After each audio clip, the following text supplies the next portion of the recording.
안녕하세요. 60대 초반이고 퇴직한 지 몇 년 된 가장입니다.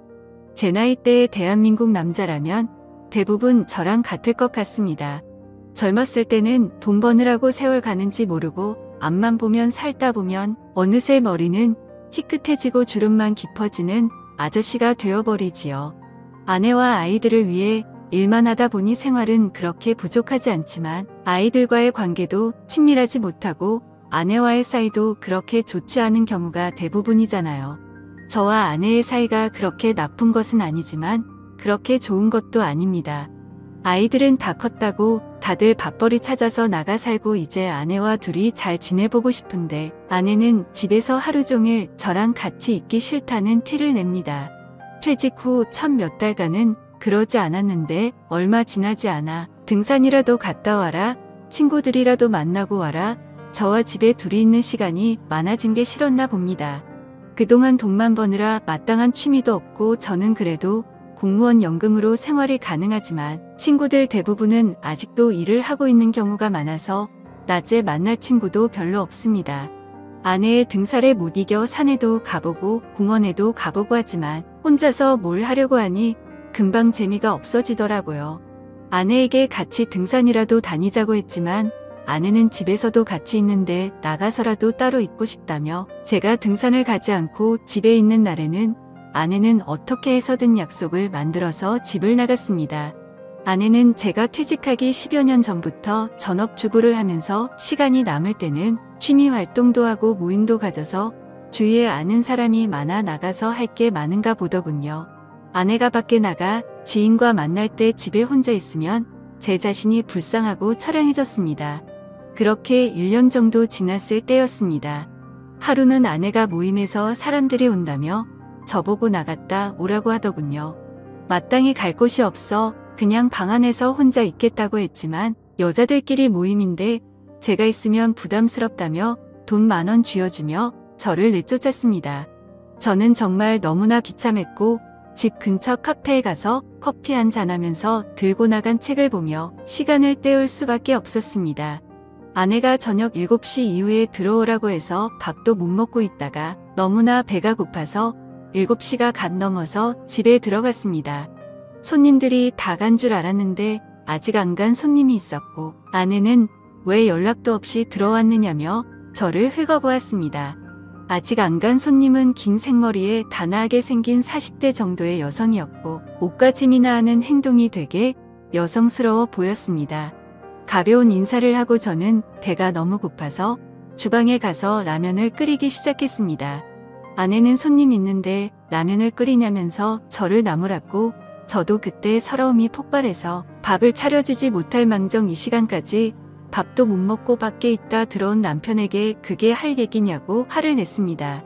우리가 싸우는 소리를 듣자 그녀는 당황해하며 황급히 자리에서 일어났고 아내의 잔소리를 들으며 저는 라면을 먹을 수밖에 없었습니다. 그날 이후로 그냥 아내를 꼴도 보기 싫어서 알아서 밥을 차려 먹고 그냥 집 밖을 하염없이 돌아다녔습니다. 할 것도 없고 갈 곳도 없었지만 아내랑 계속 있으니 아내도 저도 너무나 스트레스를 받았기 때문에 어쩔 수 없었습니다. 그렇게 몇 주가 흘렀을 때였습니다. 그날도 혼자 걷다가 공원 벤치에 앉아서 멍하니 하늘만 쳐다보고 있었습니다. 그동안 가정을 위해서 열심히 살았는데 퇴직을 하고 나니 찬밥 신세가 된 제 모습이 처량했습니다. 하늘은 맑디 맑고 눈부신데 제 삶은 우중충하고 끝을 향해 점점 시들어가는 느낌에 너무나도 슬펐습니다. 계속 그렇게 앉아있다가는 더 우울해질 것 같아서 벤치에서 일어나려 하는데 저 멀리서 단아한 여성이 걸어오는 것이 보였습니다. 마치 영화의 한 장면처럼 그녀가 걸어오는 몸짓 숨결 하나하나가 마치 슬로우 비디오처럼 느껴졌습니다. 왠지 낯설지 않은 그 모습에 넋이 나가 있는데 그녀도 이내 저를 알아본 듯 인사를 했습니다. 그녀는 몇 주 전 집에 남아있던 아내의 손님이었습니다. 서로 짧은 인사를 나누었고 몇 마디 나눈 후에 아쉽지만 그녀를 떠나보낼 수밖에 없었습니다. 그녀와 공원에서 마주친 후로 제 심장이 쿵쾅쿵쾅거리고 설레는 것을 느낄 수가 있었습니다. 마치 제가 젊은 시절로 돌아간 것 같았습니다. 그녀의 단아한 모습과 지나치며 맡았던 그녀의 향기가 잊혀지지 않았습니다. 그날 이후로 매번 그 공원에 그 벤치를 찾아갔습니다. 남는 게 시간이고 아내와 집에 있어봤자 트러블만 생기는 걸 알기에 혹시나 한 번이라도 그녀와 마주치길 기대하면서 그 공원으로 출퇴근을 했습니다. 책과 따뜻한 차를 가지고 가서 몇 시간씩 그 벤치에 앉아 있었습니다. 하지만 한 달이 지나도록 그녀와 다시 마주치는 기회는 없었습니다. 아쉽기는 하지만 딱히 할 것도 없고 공원에 가서 좋은 공기 마시며 따뜻한 햇살 아래에서 책을 읽는 것도 나쁘지 않아서 그 뒤로도 쭉 그 공원을 찾았습니다. 그러다 몇 주 뒤 벤치에 앉아서 책을 읽고 있는데 그녀가 제게 다가와 말을 걸었습니다. 그렇게 기다리던 그녀를 몇 달 만에 다시 보니 너무나도 흥분이 됐지만 티를 안 내려고 애써 태연한 척했습니다. 그녀는 가볍게 인사를 나눈 뒤 그날은 시간이 좀 있는지 제 옆자리에 앉았고 제가 읽던 책에 대해서 물어보았습니다. 그녀도 소설책 읽는 걸 좋아한다고 했습니다. 그동안 돈을 버느라 다른 취미 활동은 할 수 없었지만 출퇴근하는 지하철에서 소설책을 많이 보던 저였기에 책에 대해서 이야기할 것은 많았습니다. 저는 미국 고전 소설을 잘 보는 편인데 그녀는 일본 소설을 좋아하더군요. 서로의 관심책에 대해서 이야기를 하다 보니 시간 가는 줄도 모르고 몇 시간을 이야기했던 것 같았습니다. 어느새 하늘은 알록달록하게 노을이 지고 이제 가야 할 시간이라며 자리에서 일어섰습니다. 저는 아쉬움을 뒤로 한 채 그녀를 보내줬습니다.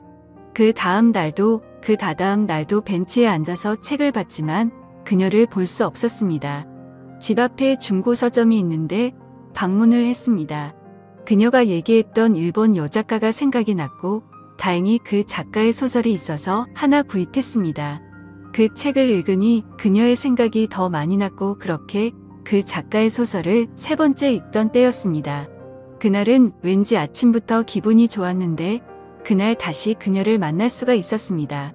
제가 보던 책을 확인하더니 소녀처럼 웃기 시작했고 자신의 가방에서 제가 전에 읽던 소설책을 꺼내 보이더군요.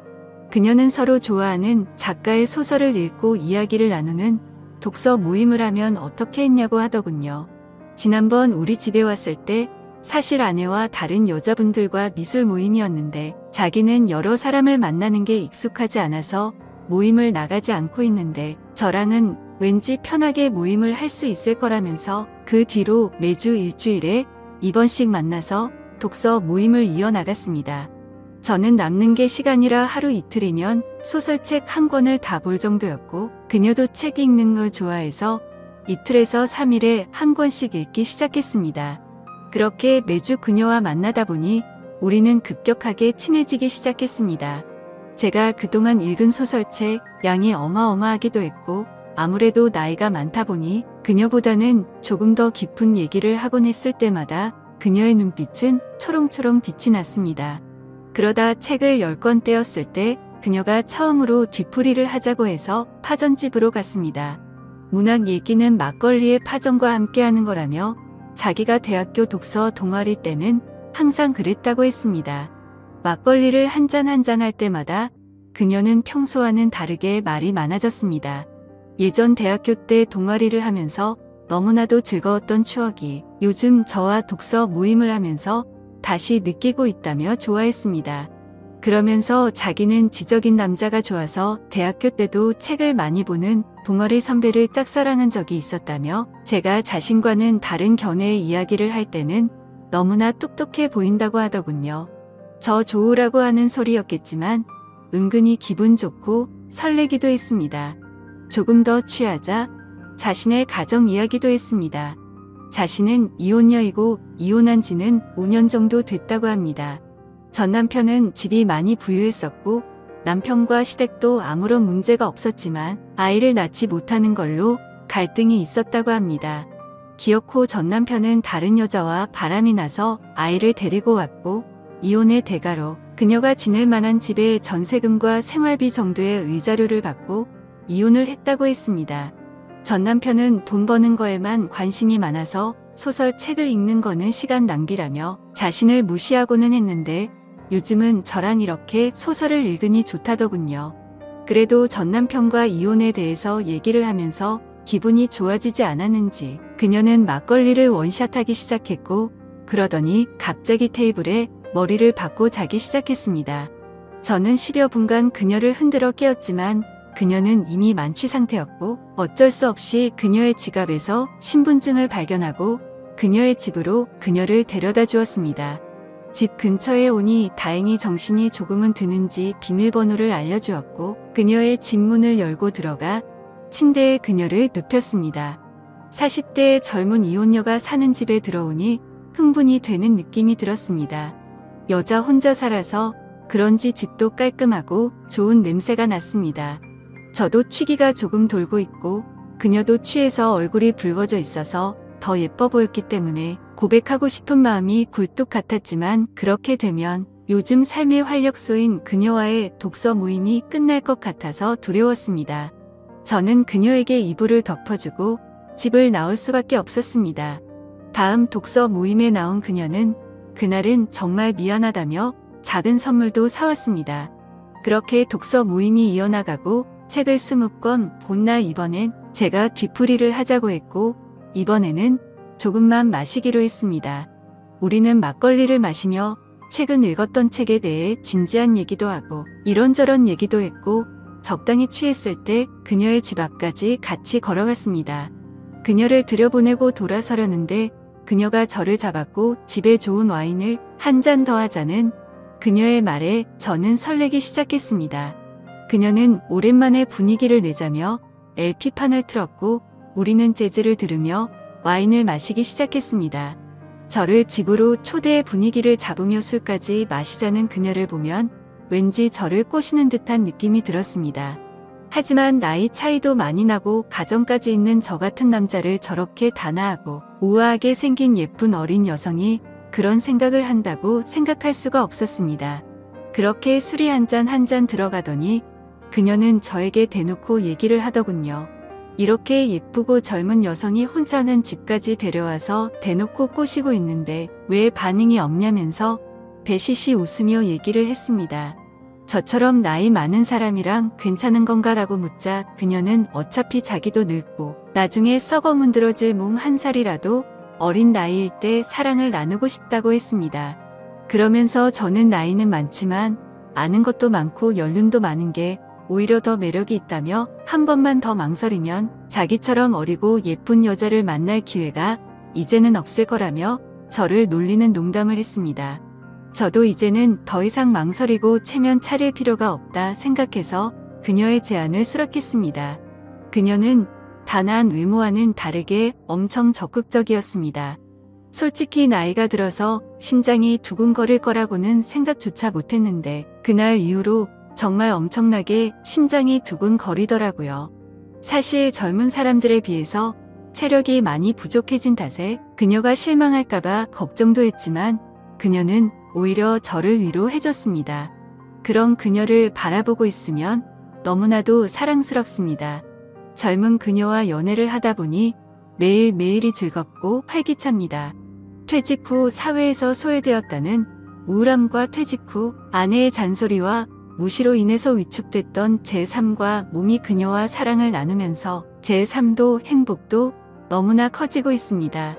제 또래에 위축된 많은 대한민국의 퇴직남들이 저처럼 좋은 기회에 다시 사랑을 하며 행복한 생활을 할 수 있는 제2의 인생이 꼭 있기를 바라겠습니다. 지금까지 제 사연을 들어주셔서 감사드립니다. 구독과 좋아요 부탁드려요. 감사합니다.